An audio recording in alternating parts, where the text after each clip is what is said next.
information laundering, money laundering. What is the most impactful thing right now? Money laundering, the process of using something like an FTX and people paying off other people, paying off political favors, things of that nature, using an entity to obfuscate what's going on so another party can receive money for a good or a service maybe that was provided.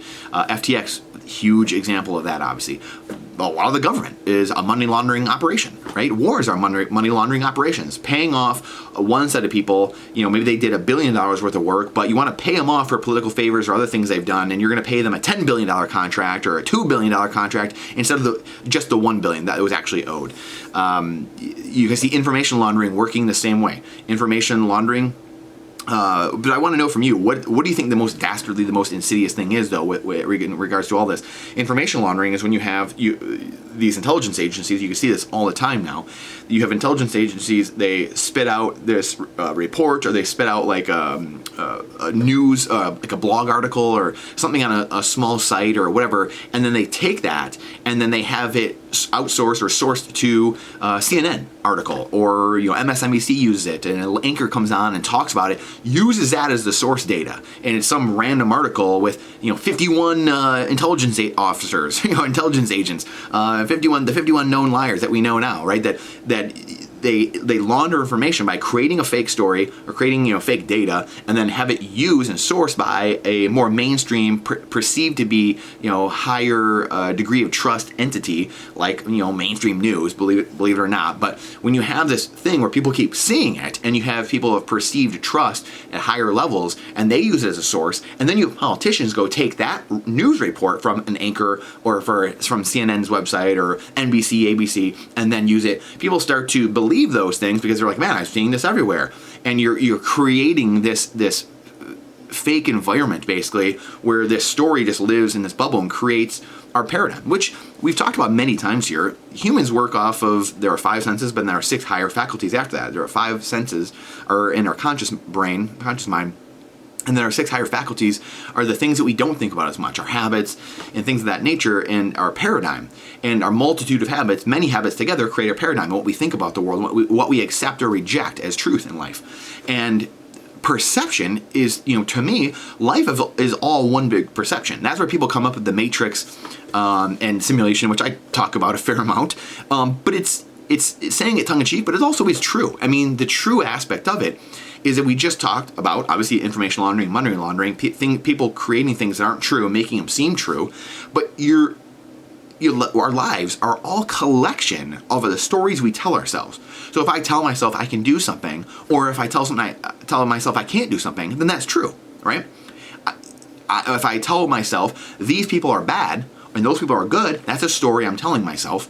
Now I go around with that worldview. And then when you see you have 8 billion people with that same type of higher faculties that create perception, we have perception, will, reason, imagination, memory, and intuition. Those are the 6 higher faculties. Well, perception is just a story. And it's just how I see the world, how I'm seeing the lens I see everything through. And everyone, we're walking around with a perception, a collective perception of the world we live in. So everyone's stories they're telling themselves every single day walking around. That's how life just goes. We're walking around as a collection of stories we tell ourselves. So life is perception. It is the matrix. It is a simulation, because it's not necessarily what we see, it's what we're telling ourselves.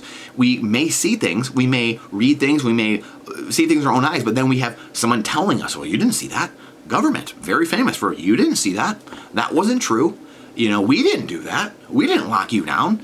And then your perception starts, you start like, oh, maybe, I don't know, I guess that was a while ago. Am I forgetting? Is my memory bad? One of the higher faculties. Is my perception of that situation different? And you start changing, how you're doing it. Our intuition goes away as we become people who just are memorizing things, and we're sedating ourselves with drugs or distraction, bread and circus. And then our intuition starts going away, our gut, our instinct, because we're just like being told what to do. We're like, oh, okay, I guess that's what happened. I guess I was wrong with what happened.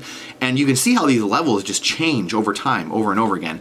But we have to start getting back in tune, at least I am been practicing for years now, getting back in tune with our higher faculties, the things that we have that animals don't, that separate humans from everyone else that we know in the known universe.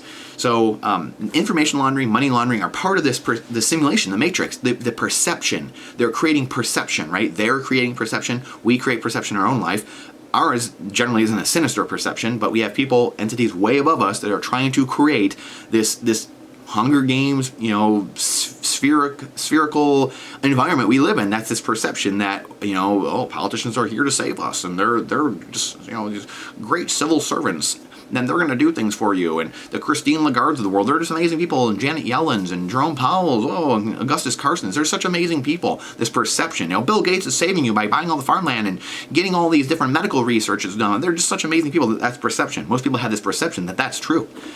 Is it? Is it?